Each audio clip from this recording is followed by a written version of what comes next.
Everyone, thank you for being here. In my state of the week, I talked about the challenging housing shortage we face and our urgent need to make it faster, easier, and less expensive to build and rehab the units we need. This isn't new. We've been talking, as you know, we've spent $500 million in the past few years to expand our housing stock. It's helping and having an impact, but not as much as it could. Based on the speed and cost we're currently building, it's clear we must address the other side of the equation if we're truly going to improve our housing stock. Right now, due in part to our antiquated regulatory system, it takes far too long and costs far too much to build. That means we're not getting the bang for the $500,000 we put in. In the private sector and everyday Vermonters who are looking for small investment opportunities lack the incentives they need to further invest. This isn't a partisan issue, and this perspective isn't a part of the problem.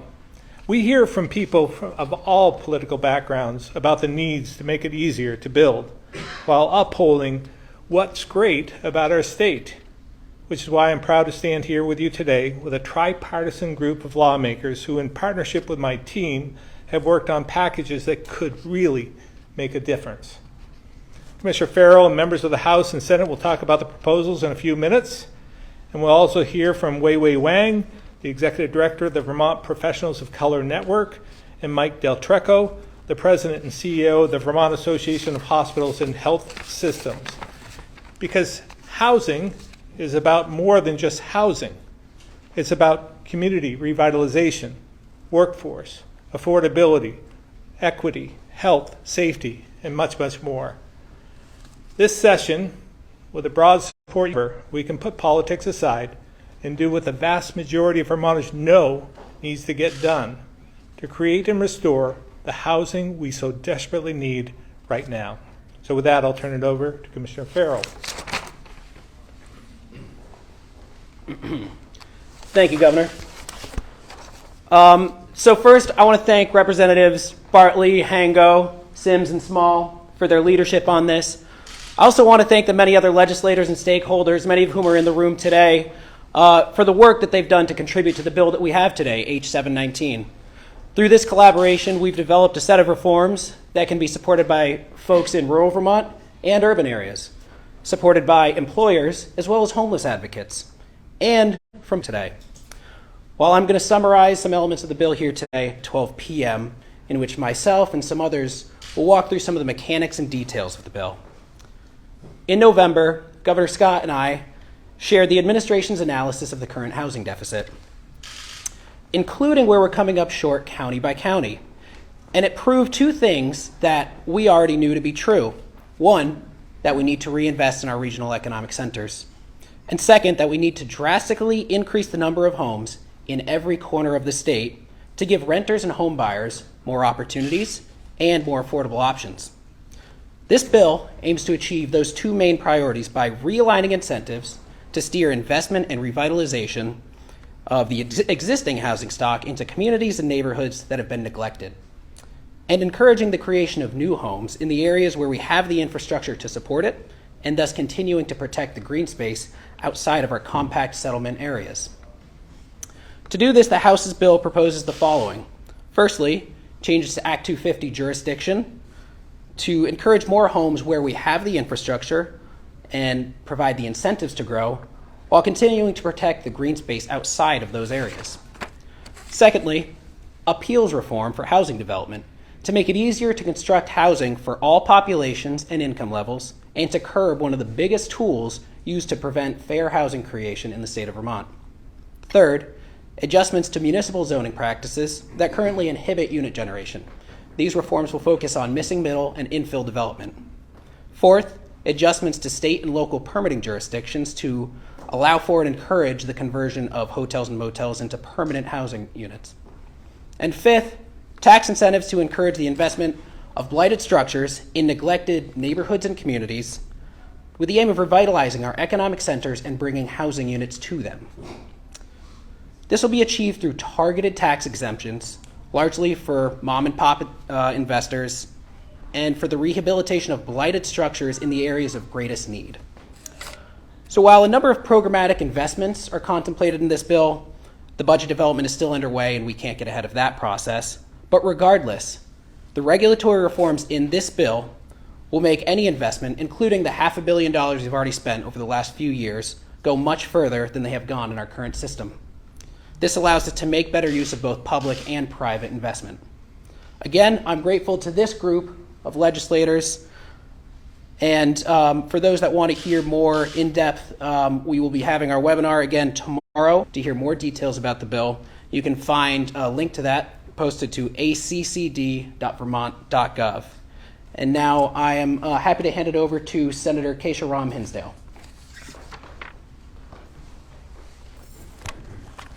Thank you, Commissioner Farrell, and big thanks to Governor Scott as well.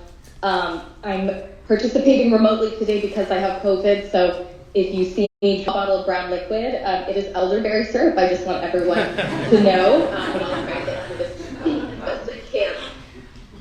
From where I sit, I can think of nothing more important to do right now than to set politics aside and tell Vermonters we hear them and we are working together to provide them with relief from the dual climate and housing crisis on the heels of another major climate event last night. Even if there is not significant physical damage to be, we are hearing that renters are living in unsafe conditions but don't want their buildings condemned because they would have nowhere else to live. We are hearing about Vermonters battling mold, respiratory illness, faulty heating, depression, and untold financial and personal costs, and that they are hanging on by a single thread. We want you to hear from us that we are extending our hands and we will not let you go. In fact, we are beginning to see modest growth and new housing units come online. It is now a climate imperative that we bring everyone home with our work this session. Bring Vermonters displaced by flooding back home, bring young people who want to come back to Vermont home, bring seniors who want to live near their families' home. The Bringing Everyone Home Bill, or Be Home Bill, will incorporate the proposals discussed today, the good work of many housing and environmental stakeholders, and the best ideas from Vermonters reaching out to improve their neighborhoods and towns.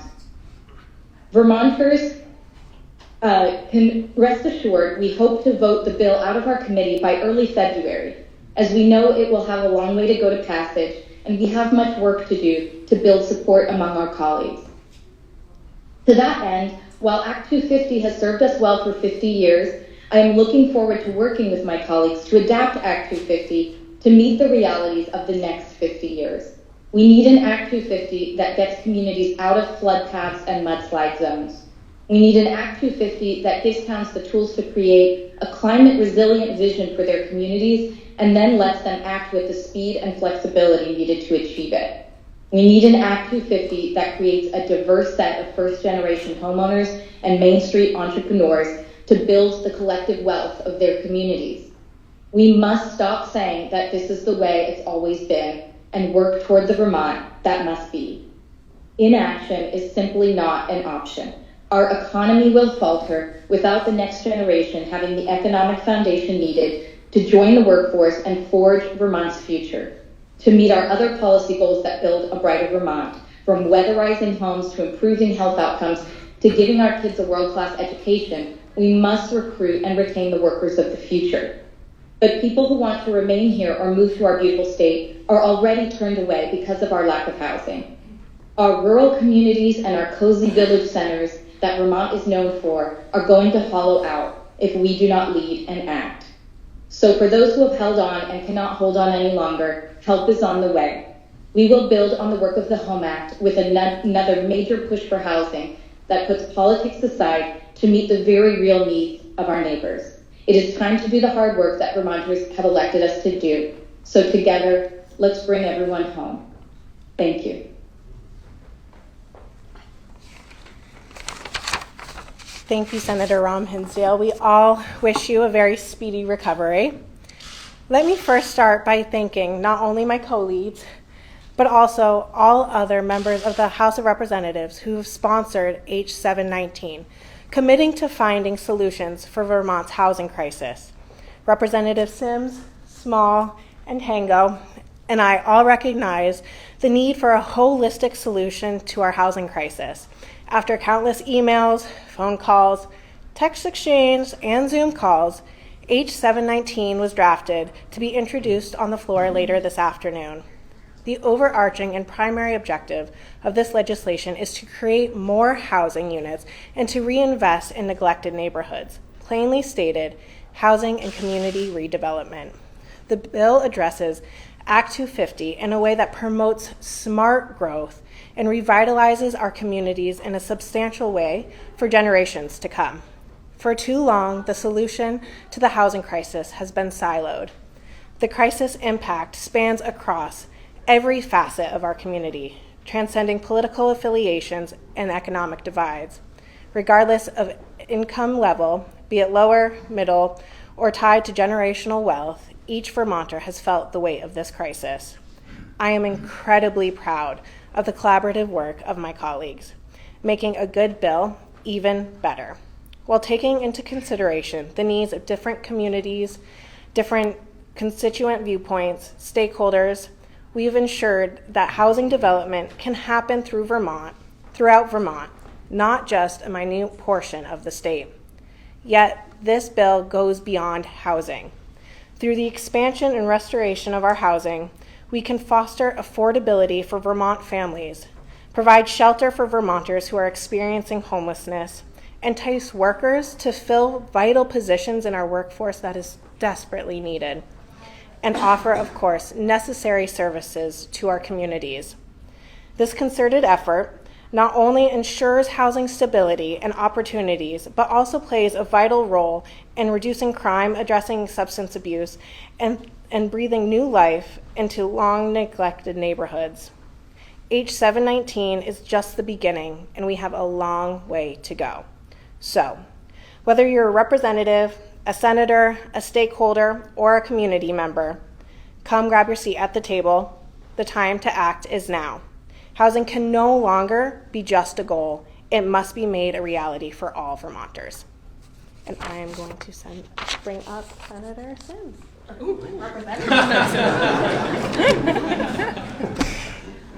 So as others have already said today, and I think as we all know, we need more housing across the state, and for families of all sizes, income levels, and service needs. I am so glad to be here together with the governor and all of the co-sponsors of this bill and our key partners to talk about the work that we're going to do this session to address this issue.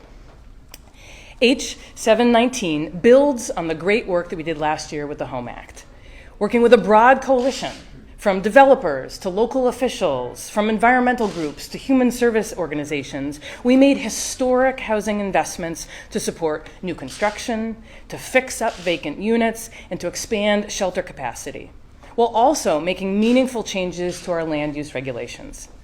And those changes are already making a difference in my community. St. Johnsbury now has a long overdue warming shelter. Rental units are being brought back online in Hardwick, and the Sacred Heart property in Newport is scheduled for redevelopment. And yet, it has not been enough. We must continue to confront this challenge head on. This bill, H719, continues to make investments in the housing programs that we know are working, like the Vermont Housing Improvement Program, the Manufactured Home Repair Program, and the Missing Middle Homeownership Program. This bill also recognizes that we can't buy our way out of this housing deficit. We must continue to remove obstacles that have limited housing for decades by modernizing our land use regulations.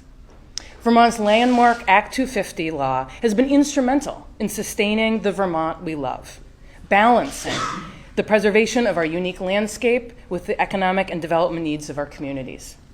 I don't think any of us want to see more sprawl. We don't want houses in the middle of farm fields or huge single-family homes on top of mountains. We also know that we haven't been building housing at the rate that we need to keep up with demand. And so if we want more housing in the right places, rehabbing existing buildings and building new infill development in our walkable downtowns and villages that are served by water and sewer, we need a balanced approach to land use regulation. While we protect some places, we also need to make it easier to develop in others. And this is exactly what this bill does. And as others have already mentioned, H17 has been a truly collaborative effort.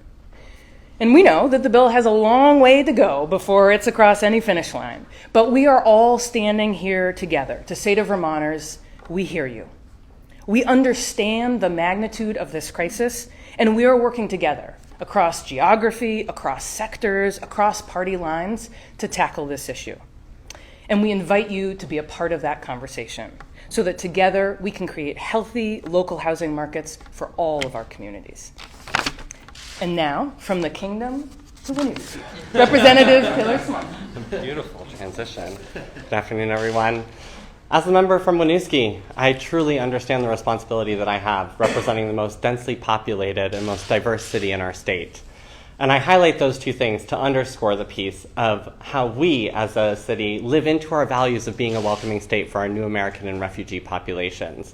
And that our city has done everything that it can in its responsibility as leaders to build as much as possible to make sure that the folks who need the services of Winooski are able to attain them. And yet, year after year, our city leadership has asked for municipal delegation and to withdraw themselves from this duplicative process with the Act 250. And now, I finally see a path forward with this tripartisan effort to make that come to fruition. This legislation not only expands opportunities to build more units and development, but it does so in a way that protects our environment and protects our rental market. I have been so appreciative of the collaborative effort that has happened along the way, especially in understanding where we see the draw into our homelessness crisis. And we put in and said that we are going to protect tenants, making sure that they can be in units that are going to be safe and affordable, while also ensuring that they are not being pushed out of units just to make sure that they are able to get up to those standards. I'm grateful to the governor and his staff for bringing us into this conversation and looking forward to providing pathways for both landlords and tenants and building the Vermont that we are looking for. I will now pass it on to our colleague in the Senate, Senator Randy Brock. Thank you, Representative Small. You've already heard today that the time for action is now. Vermont's housing crisis is acute, and we can't simply afford to nibble around the edges. In order to solve almost every problem we have, whether it be healthcare costs, education, Vermont's tax burden, and more, we need to attract and retain more working Vermonters. And that will not be possible until we restore a healthy housing balance in a housing market with more units and at reasonable prices. And the only way we can do that, as the governor mentioned, is to make it easier, faster, and cheaper to build the housing that we need. Last year, we made progress with regulatory reform with Act 100, into which my committee put substantial work. Even though those steps were welcomed, many of my colleagues and I argued that it wasn't enough and that more needed to be done. And that's why we're here today. Chair Ram Hinsdale and the rest of the Senate Economic Development Committee have committed to working with our counterparts in the House to focus on these very issues. Action can't wait, and bold regulatory reform is needed now more than ever. I'll now turn it over to Representative Hango.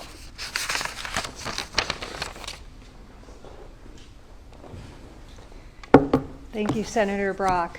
Good afternoon. As co-lead sponsor of this legislation, I want to thank my partners for putting together a package that has something for everyone.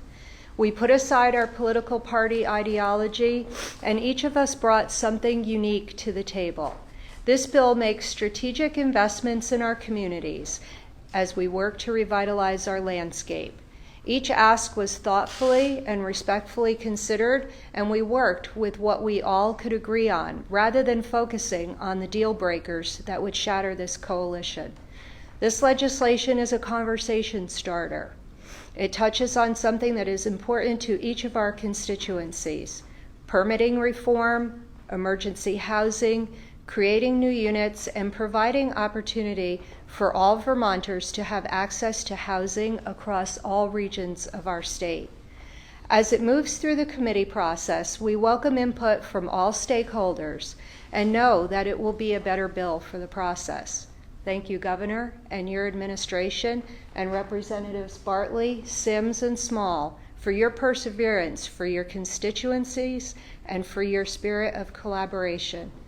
I'll now turn this over to Wei Wei Wang, who is the Executive Director of the Vermont Professionals of Color Network. Thank you. Thank you, Representative. Thank you so much for having me here today. My name is Wei Wei Wang. I am the co-executive director for the Vermont Professionals of Color Network. We are a statewide nonprofit whose mission is to advance prosperity for Black, Indigenous, and people of color across the state. The issue of housing affects the fabric of our beautiful state and shapes the very future of our diverse and growing community. Vermont faces challenges that demand our collective attention. Our state has the third oldest population, but also the second smallest population, and we are facing currently a shrinking workforce. Even if all working age Vermonters became gainfully employed, we would still have over 12,000 unfilled jobs. It's critical that we retain and attract the community here, that we have here and also from elsewhere, especially people of color. Vermont boasts one of the highest growths per capita when it comes to the community of color. In this state, the Black, Indigenous, and people of color community surged by an astonishing 112% between 2010 and 2020, not just in Chittenden County. This community is the future workforce of the state. We also contribute over $1 billion in economic impact annually to the state. In fact, we recently dropped to third whitest state in the nation, so thank you, West Virginia, for taking on number 2. While our racial demographics are shifting to the positive, wealth disparities in the community of color still exist. People of color are less likely to have generational and accumulated wealth, an asset that is critical in home ownership, which is critical in building wealth.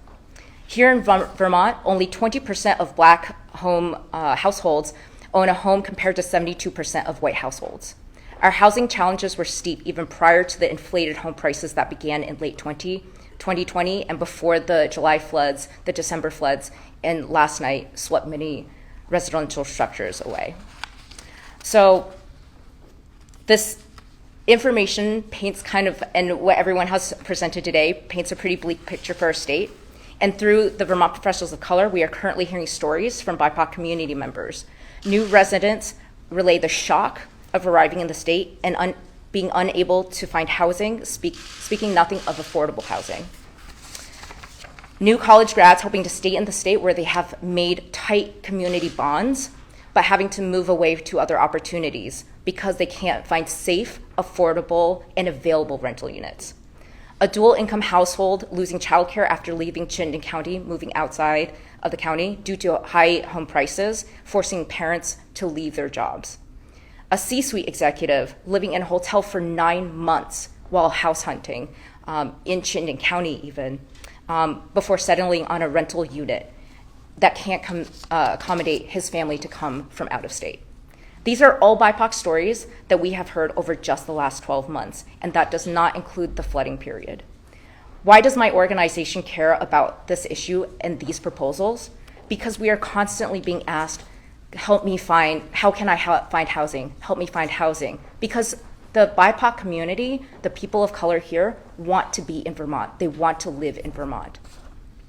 And yet we are also being asked, how do we as the state, as businesses, as organizations, retain and attract BIPOC professionals and business owners to the state? Our housing crisis is at a critical juncture. It hinders other areas of growth like workforce development that the state really wants to accomplish. So a bold, comprehensive action is imperative. These proposals today here are the next step to ensuring that the community of color and really future generations of Vermont will be able to choose to stay in Vermont, to have safe shelter to build lives and families in, and that can anchor them within the social and economic fabric of Vermont. Thank you, and I will turn it to Mike Del Trecco, President and CEO of VAHSHS. You got through my name. So thank Governor Scott and members of the administration. It's an honor to be here. When I heard about this bill, we jumped at the opportunity. to participate. As mentioned, my name is Mike Del Treco, and I serve as the president and CEO at the Vermont Association of Hospitals and Health Systems. We represent all Vermont hospitals, and the great thing about our hospitals is they're all not-for-profit. Why is this so important to us? A safe, stable, healthy home is the foundation to an individual's health. It's key to the health of our communities that we serve. It's pivotal to building vibrant downtowns. And in the end, it's critically important to all Vermonters. You've heard a lot about that here today. Too many Vermonters lack the necessary home, not to mention one that is modern, safe, and healthy. This is particularly devastating for the most vulnerable, including those that are homeless, those living with chronic or complex health conditions, our children, and our elderly. This is why our hospitals are so supportive of this state's effort. To develop more housing of all types in every region is critically important. Our hospitals are amongst the largest employers in our community, and our staff, our nurses, and our doctors often find it problematic to find affordable housing. This impacts their ability to live here. It impacts our organization's ability to recruit doctors, nurses, and support staff that we greatly need to care for the communities we serve. Where possible, our hospitals have stepped up to invest in programs and services like housing initiatives because our communities desperately need them. However, it's no secret that our hospitals have been stretched for resources which are necessary to invest in their staff, their facilities, and equipment, and their communities. As we build our budgets for the next year, we'll continue to look outside the hospital four walls in ways to support community needs like housing. This is way too big of an issue to ignore, and we must make progress. The fact is, if we get this right and invest in more affordable, safe homes, we'll see an improvement of the health of Vermonters. The simple reality is, housing is directly connected to health. As the state's healthcare leaders, we're committed to working with the administration, lawmakers, and the community leaders to address this issue. It's an honor for me to be here, and thank you so much for the opportunity, and I'll turn it back over to the governor. Well, thank you very much, and thank you to all the speakers thus far and everyone who's participating today. We'll now open it up to questions. We'll stay on topic first, and then move on from there.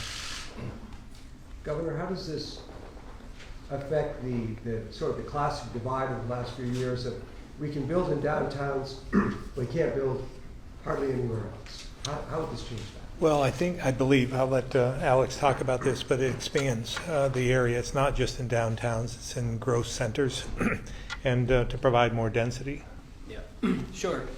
So the Home Act took a lot of steps last year, including raising the Act 250 trigger within designated downtowns and villages from 10 units up to 25 units before Act 250 is triggered.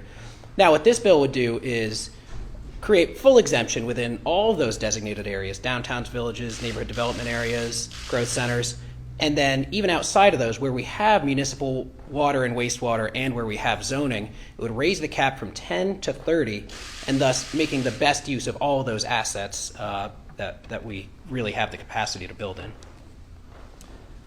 Anyone else want to add to that? Give us a wave, Senator, if you'd like us. Yeah, if I may, we just heard the report of the Natural Resources Board on the tiering structure that they're proposing to create exemption from Act 250, and they are including any area that a municipality would propose, provided that the municipality has sufficient water and sewer and zoning. So I hope that extends to transit corridors, to second clusters of development that many communities have, like Burlington or South Burlington. We need to see growth where we know Act 250's jurisdiction should end. Act 250 is about land use, and we've already determined that the land use in these areas is commercial, residential, or industrial, and therefore there shouldn't be duplicative processes that that developers and municipalities have to engage in to build housing. I just want to clarify. So this is, you mentioned 30 units. I know in the past it was 10 by 5 by 5 or whatever the ratio was. Is this just 30 units, still a 5-year period, 5-mile radius, or 30 units flat out you can build whenever you like? So, sure. So, full exemption within the designated areas, and then outside of that, where there's municipal water and wastewater and zoning, it would be 30 units by 2 years, and then removing that mileage requirement. And the thought there is, in a lot of ways, 10-5-5 can encourage sprawl because you're being pushed further and further out to avoid hitting that trigger. And this way, it can allow for more units to be built per project, and then more densely as you go on. Anyone else? I think it's surprised to no one that many of our downtowns, village centers are prone to flooding. So I'm wondering how the authors of this bill are thinking about incentivizing growth and development in areas that are safe from future flooding. Well, again, expanding the area is going to help in that regard. It isn't just in the downtowns. There are areas within the district, the growth centers, where you can build safely in elevated areas. Yeah, and I think that's right. So growth centers and neighborhood development areas are great opportunities for this, and the fact that we're not just restricting it to these downtowns and villages gives a little bit more leeway to move out of those areas. So what is this? Oh, I'd also just mention that I think this bill complements other work that I know Senator Rom Himsdale and other committees are looking around flood resiliency and recovery. How are we also standing up access to capital so that communities can do really critical work to make our existing housing and future housing less vulnerable to future events? So we need to both address kind of regulatory reform about where we're encouraging development and also making sure that we're providing access to the capital needed to do that work that helps make our communities more resilient to events in the future. So, all of these things are so intersectional.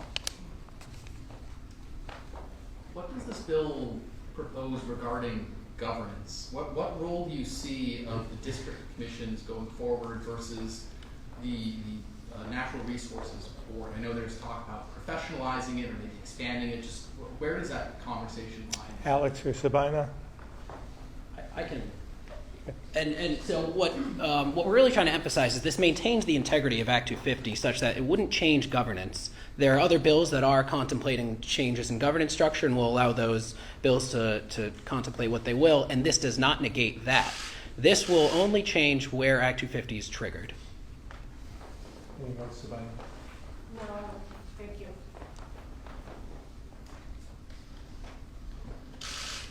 I'll go to the phones for on topics, but then we'll come back if you have off topics. We'll start with Chris Roy, and if you don't have an on topic, just let me know and we'll come back to you for the off topic portion. All right, we'll try Tim McQuisden, Vermont Business Magazine. Hi, Jason. I don't have a germane question on this. I can wait. All right, we'll come Thank back you. to you. Tom Davis, Compass Vermont.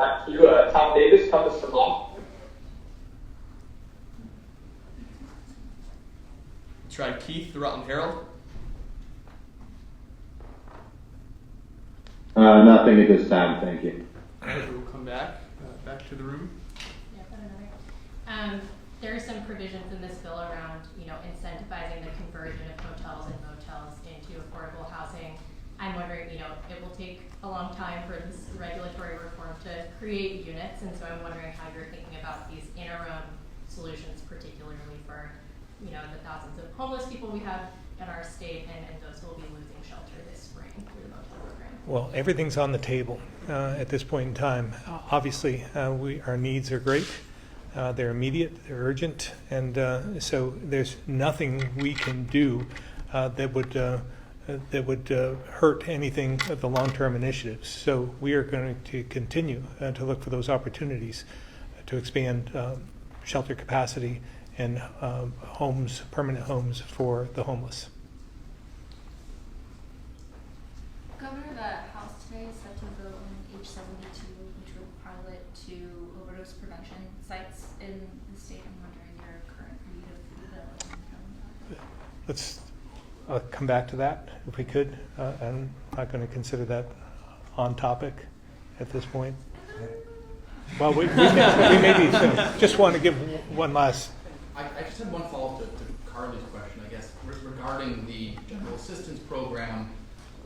Come spring, this funding will end. There's potentially thousands, or at least over 1,000 people that will become unsheltered. I mean, what is the plan, or what do you see going forward to avoid mass unsheltered homelessness? These are big, longer-term solutions, but what can we do in the interim? There are many measures we can take, and we're working on them. Commissioner Winters.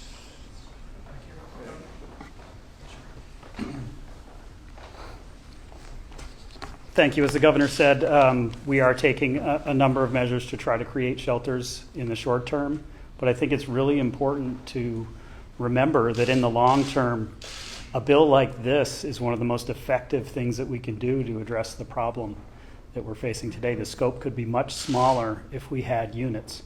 DCF is the safety net, and we want to emphasize the importance of this bill in front of us today to people experiencing homelessness. It might seem obvious, but it's really worth repeating that there's a direct correlation between the availability and the affordability of housing and the number of people who are unhoused. So if you look at the states with the lowest vacancy rates and the higher cost of rent, there's a direct correlation to the number of homeless they have in that state. So I'd really implore everybody to support this bill as one of many ways to address the problem of homelessness that we're facing in Vermont today.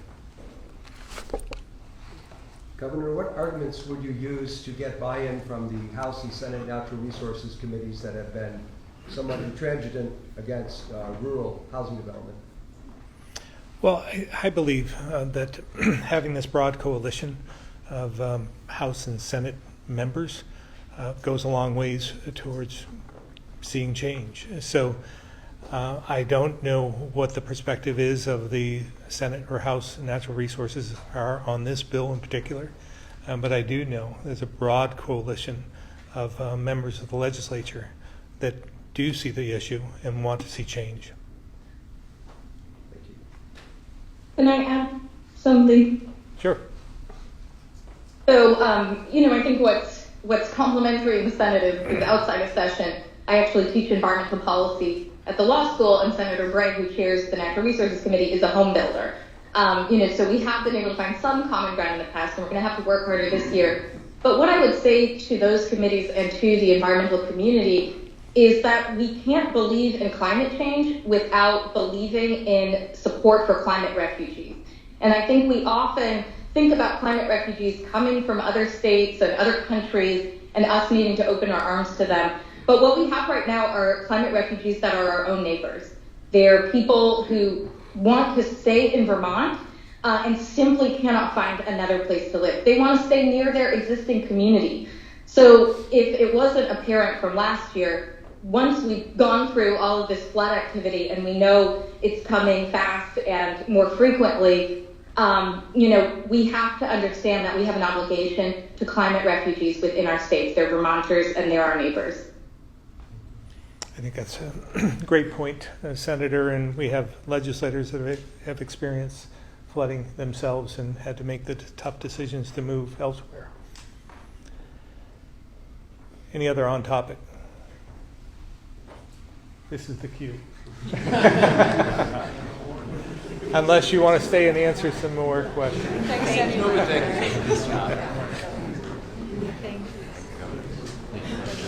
Thank you. Thank you. I appreciate it. Thanks again. Good to see you. Congratulations also. Oh, yeah, thanks.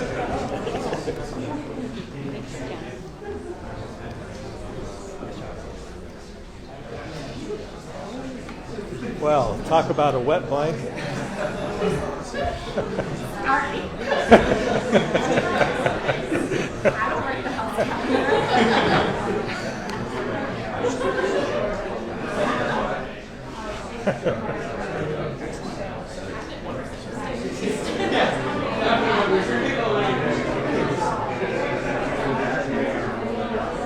Hey, the press want to leave?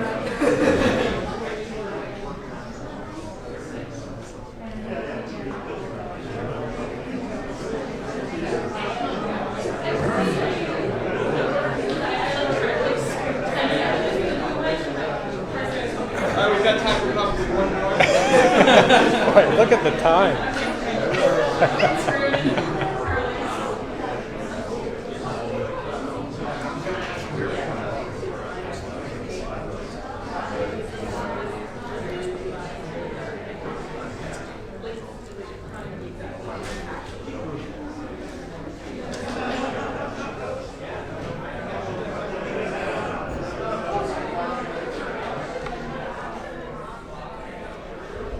Gold star. All right. Alex.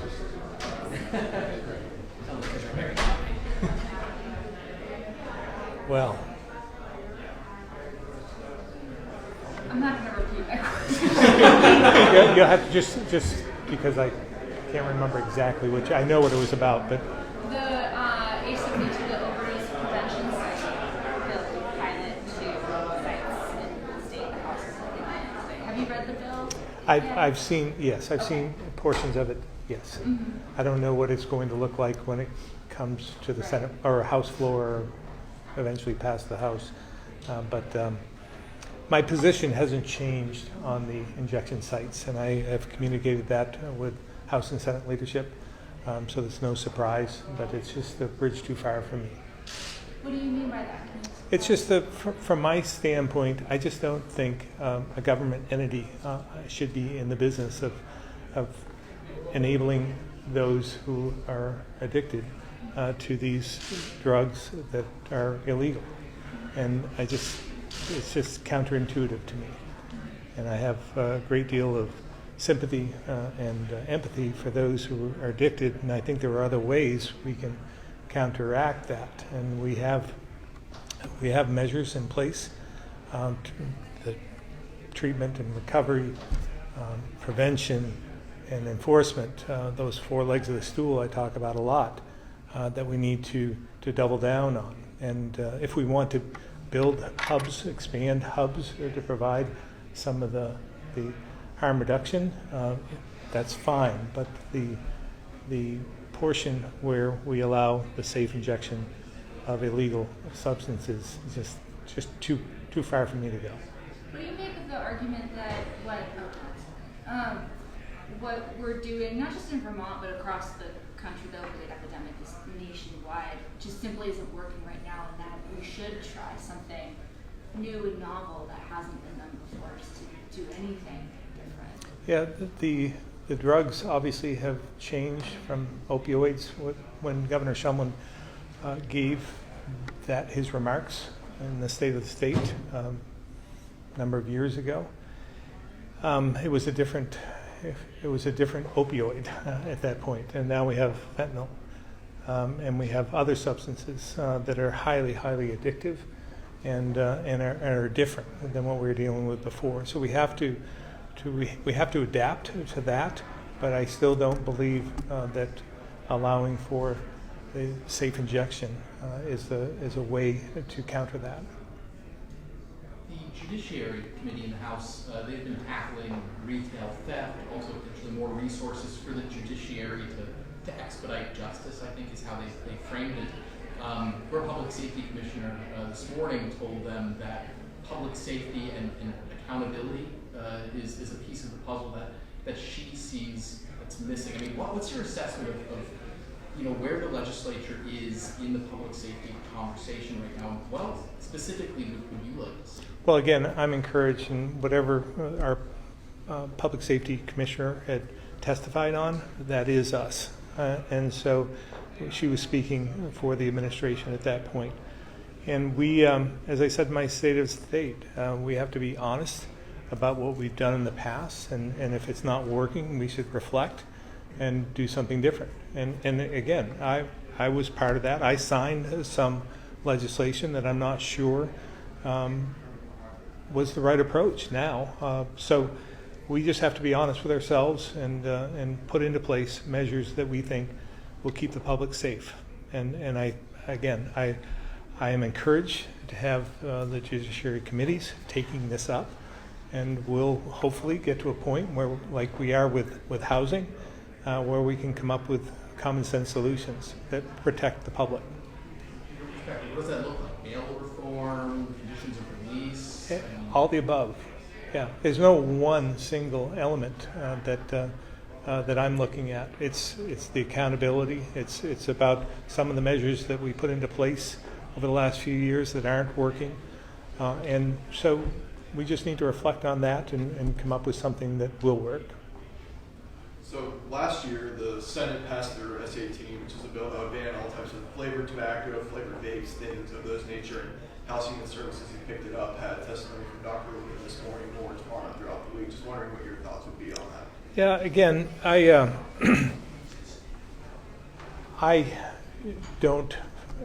don't appreciate smoking myself. I think it is a tremendous health risk and something that we can counter in many, many different ways.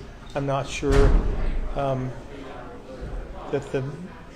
the flavored tobacco products are going to be the solution either. I'm not sure that is what gets people addicted to tobacco.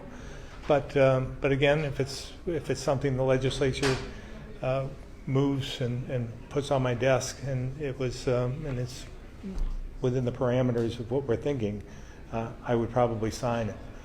But it's not something that I think we should spend a tremendous amount of time on. I think there are other issues that I'm much more concerned about, like edibles in terms of cannabis. And that's something that's real, it's growing, it's building, and I'm very concerned about that. Can you confirm that 6 troopers at the St. Johnsbury barracks were placed on administrative leave and are facing an internal investigation? I am aware of that, but I would probably refer to the commissioner on the details, but it is an internal investigation. Can you say anything about what the I don't know exactly what it is, but I know that they saw an issue and they decided to put them on leave and investigate it. The House is also set to vote today on H27, which would expand the definition of domestic abuse for the purpose of granting an abuse prevention order for survivors to include coercive and controlling behavior. The intent is supposed to be to help victims separate from their partners before it turns physically abusive. Do you have thoughts on that? And, I haven't. I'm not aware of exactly what that does, but here's what I do know: domestic violence, domestic abuse is rising, and we need to find ways to counter that as well, and that's disturbing. So I will get with my team, and if it moves forward, take a look and see whether we can support it or not, and maybe we are. But I haven't spoken to our Department of Public Safety or my general counsel on this. I know in House Judiciary some of the no votes were attributed to a concern over adding another level of burden to the judiciary system in Vermont, which is already overburdened. What do you make of that? Again, I know the judiciary system is compromised, challenged at this point in time, but at the same time, it's hard to utilize that as a reason to not provide for the safety of those situations. Lawmaker compensation is back on the table. It's a little watered down from last year's. It doesn't have the health care benefits. Have you seen the proposal? I know you were. I have not. My feelings haven't changed on that either, but I have not seen the new bill. There's also actually separate from the bill specific to legislator compensation. There is one bill, I believe, introduced by Senator Poski, which would reduce your salary and those of your administrators to the level of pay that legislators get. We'll see where that bill goes, and if they decide they have the supermajority, if they decide to pass that, and they have the power to do so, we'll live with it. What do you make of the principle? It sounds like retribution, in my opposition to their pay raise. A few days into the session, but the second year of the biennium is really when things really start moving. I mean, how would you describe the relationship, this session so far with the supermajority and with the legislative leaders? I think it's cordial. I treat everyone with respect and civility, We have our differences. We may not all agree on every issue, but again, I respect their work, and again, seeing all the legislators who are on board with this housing initiative gives me great hope. We'll go to the phones. I think there were a couple off topics there. We'll start with Tim McQuiston, Vermont Business Magazine. Governor, I was wondering about where the money's going to come from for the J Peak settlement. You have to pay that, I suppose. And that did just come out of the general fund, or you have to set up even a new bill for that? We believe. I'm pretty sure that's in the. Can you fix that? I'm pretty sure that's in the BAA, and it's something the Attorney General. The Attorney General. Wait. Tim, we're getting feedback from you. So when you're listening, you can mute yourself. Will do. So the follow-up I had, Governor, was it's a big number. Why not take AIG to court to try and get them to pay what would seem to be their obligation? I think that's a better question for the Attorney General, but from my standpoint, I'm not sure they would be successful. Okay, that's all I have. Thank you, Governor. Keith? Not at this time, thank you. Tom? And no Chris?